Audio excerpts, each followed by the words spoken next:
Si vous faites de la publicité sur Meta, vous vous êtes peut-être rendu compte qu'il y a des canaux de diffusion qui ont des performances en termes de coût par conversion qui sont moins bonnes que les autres canaux de diffusion. Par exemple, vous allez vous rendre compte que Instagram ou Facebook ont des coûts par conversion plus élevés que les autres canaux. Soit ça peut être Facebook, soit ça peut être Instagram, l'un ou l'autre par exemple.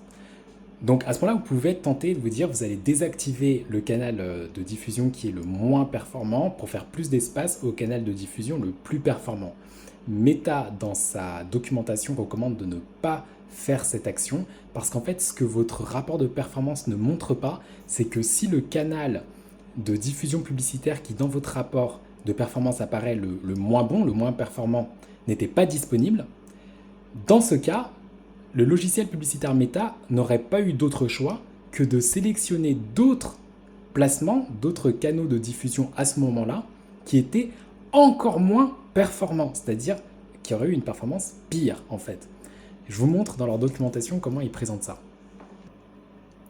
Donc dans sa documentation, Meta donne l'exemple donc de ici 3 canaux de diffusion. Donc imaginez que ça c'est votre rapport de performance. Et en fait, vous voyez l'audience network, donc ici, qui a des scores moyens à 1 $. Facebook, qui a des scores moyens à 3 $. Donc imaginez que ça, c'est votre rapport de performance. Et Instagram, ici, sur votre rapport de performance, ça apparaît avec 5 $ en moyenne de coût par conversion. Donc vous pourriez vous dire, ok, on va retirer Instagram, comme ça on aura encore plus de Facebook et encore plus d'audience network qui apparemment ont de meilleurs coûts par conversion. Et ce que la documentation Meta dit, c'est que en fait non, ce qui se passerait si vous retirez Instagram, c'est pas que vous aurez encore plus de Facebook à 3 $ et plus d'audience network à 1 $, c'est que quand le logiciel publicitaire devra choisir le canal de diffusion le plus, c'est-à-dire le plus ayant les meilleurs coûts en fait, eh bien Instagram ne sera pas disponible à ce moment-là. Donc encore une fois, imaginez, c'est au cas par cas, à chaque fois qu'il devra choisir un positionnement, Instagram ne sera pas disponible et donc il ira se retrancher dans des canaux de diffusion encore plus chers. Donc ici, vous avez par exemple Audience Network qui réapparaît, donc d'autres positionnements Audience Network qui vous auraient rapporté des événements, des coûts par conversion à 7 $. Donc c'est ce que dit Meta en fait, quand vous retirez un placement publicitaire, vous empêchez Advantage Plus, vous voyez, les placements Avantage Plus, vous les empêchez de faire leur travail d'optimisation. Et ce qu'ils disent à la fin de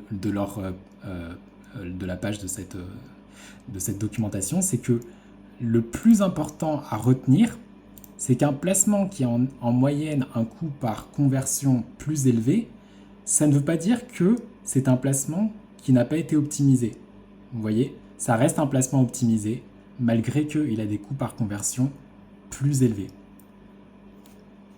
Voilà, donc quand vous avez maintenant un rapport de performance, dites-vous qu'il y a une ligne imaginaire qui n'apparaît pas dans votre rapport de performance avec ce qu'auraient pu coûter les autres canaux de diffusion qui auraient été sélectionnés si celui qui semble en apparence en moyenne le plus cher n'avait pas été disponible. Il n'était pas pour autant le plus cher dans l'absolu.